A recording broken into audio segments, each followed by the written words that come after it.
ایک دن آپ ایک دیوار کے سائے میں سو رہے تھے اور ایک سانپ نرگس کی شاخ منہ میں لے کر آپ کے چہرے سے مکھیاں اڑا رہا تھا۔ ایک دن آپ سو رہے تھے جنگل میں، ایک سانپ تھا، وہ سانپ ایک ٹہنی لے کے آپ کے اوپر سے مکھیاں اڑا رہا۔ حضرت مالک دینار کہتے ہیں کہ کئی سال سے مجھے جہاد میں شریک ہونے کا شوق تھا۔ جب موقع آیا میں بیمار ہو گیا۔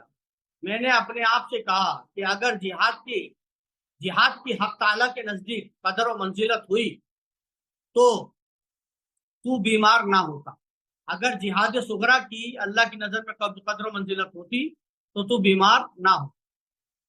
اس کے بعد میں سو گیا۔ خواب میں ہاتف نے آواز دی کہ اگر تو جہاد میں شریک ہوتا تو قید ہو جاتا۔ اے مالک بن دینار، اگر تو جہاد میں شریک ہوتا تو قید ہو جاتا اور تجھے سور کا گوشت کھانے کو دیتے۔ وہ جہاد میں جو بیمار ہو گئے، جہاد میں جانے کی سوچا، بیمار ہو گئے، تو انہوں نے کہا کہ اللہ کو منظور نہیں ہے جہاد، پسند نہیں ہے کہ اللہ کو جہاد۔ تو ان کو یہ کہا کہ اگر تو جہاد میں چلا جاتا تو قید ہو جاتا، اور اگر تو قید ہو جاتا تو تجھے سور کا گوشت کھانا پڑتا۔ یہ بخار تیرے لیے تحفہ عظیم ہے، جو تجھے بخار چڑھا، جور آیا، فیور آیا، یہ تیرے لیے بہت بڑا تحفہ ہے۔ جب میں بیدار ہوا تو حق تعالیٰ کا شکر بجا لایا۔ جب آنکھ کھلی تو اللہ کا شکر ادا کیا کہ اچھا ہوا میں جہاد میں نہیں گئے۔ سبحان اللہ، یہ مقام کس قدر بلند ہے۔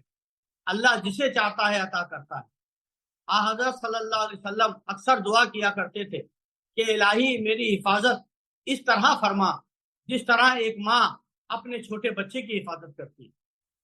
رسول اللہ ایسے دعا مانگا کرتے تھے کہ اللہ تو میری حفاظت اس طرح فرما جس طرح ایک ماں اپنے چھوٹے بچے کی حفاظت کیا کرتی ہے۔ نقل ہے کہ جب حضرت مالک بن دینار ایاک نعبد و ایاک نستعین پڑھ رہے تھے، جب ایاک نعبد و ایاک نستعین پڑھتے تھے تو زار زار روتے تھے اور کہتے تھے کہ اگر یہ آیت اللہ تعالیٰ کی کتاب میں سے نہ ہوتی اور اس کے پڑھنے کا حکم نہ ہوتا تو ہرگز نہ پڑھتا۔ اگر یہ ایاک نعبد و ایاک نستعین قرآن میں نہ ہوتی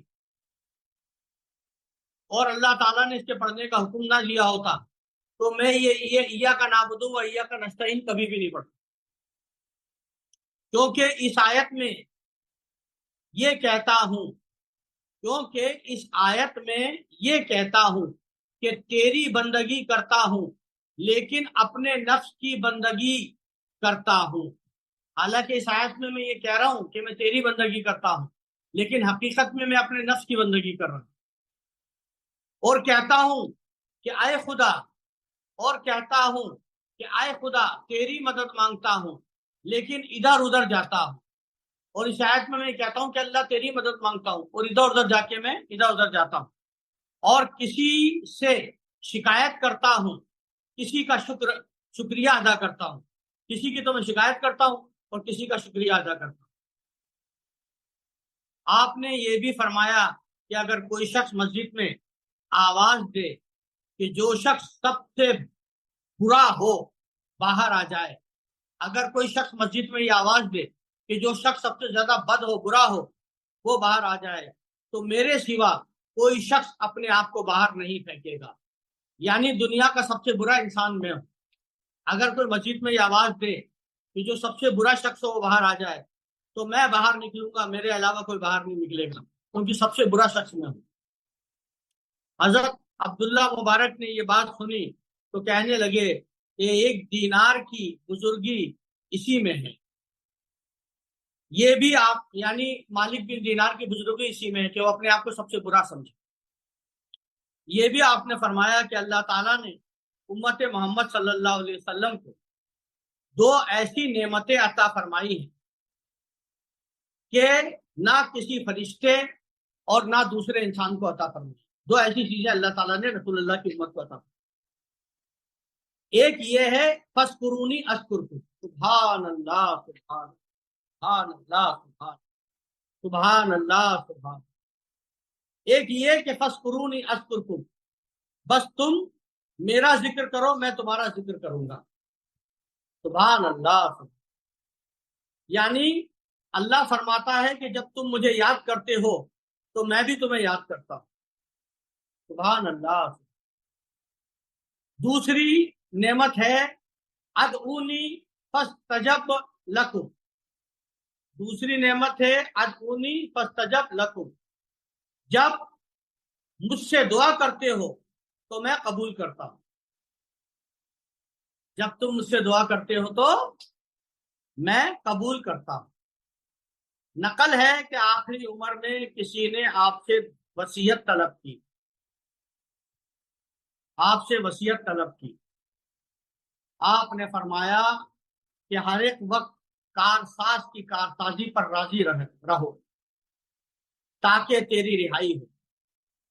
کسی نقل ہے کہ آخری عمر میں کسی نے آپ سے وصیت کے بارے میں کہا کہ کوئی وصیت کیجیے، بل وصیت، آپ نے کتنی بڑی وصیت کی، آپ نے فرمایا ہر وقت کارساز کی کارسازی پر راضی رہے، اللہ کی رضا میں راضی رہے تاکہ تیری رہائی ہو، تاکہ تو آزاد ہو جائے، اس سے جہنم کی آگ سے آزاد، جس میں اللہ راضی اس میں تو راضی۔ سبحان اللہ۔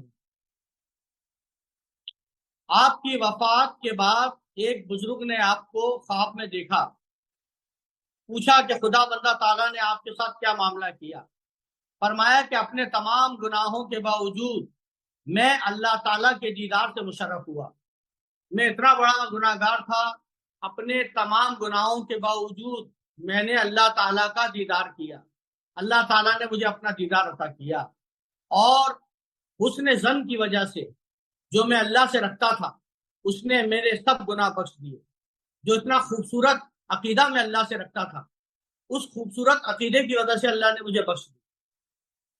ایک اور بزرگ کہتے ہیں کہ میں نے خواب میں دیکھا کہ قیامت برپا ہے، میں نے دیکھا مالک دینار اور محمد واسع کو بہشت میں لے جا رہے، میں نے آگے ہو کر نگاہ کی کہ دیکھو آگے کون ہے، دیکھا کہ مالک دینار آگے ہیں، میں نے اپنے دل میں کہا یہ عجیب بات ہے کیونکہ محمد واسع ان سے زیادہ عالم اور زیادہ کامل تھے، اس وجہ سے ہی جنت میں آگے، یعنی دنیا انہوں نے کم حاصل۔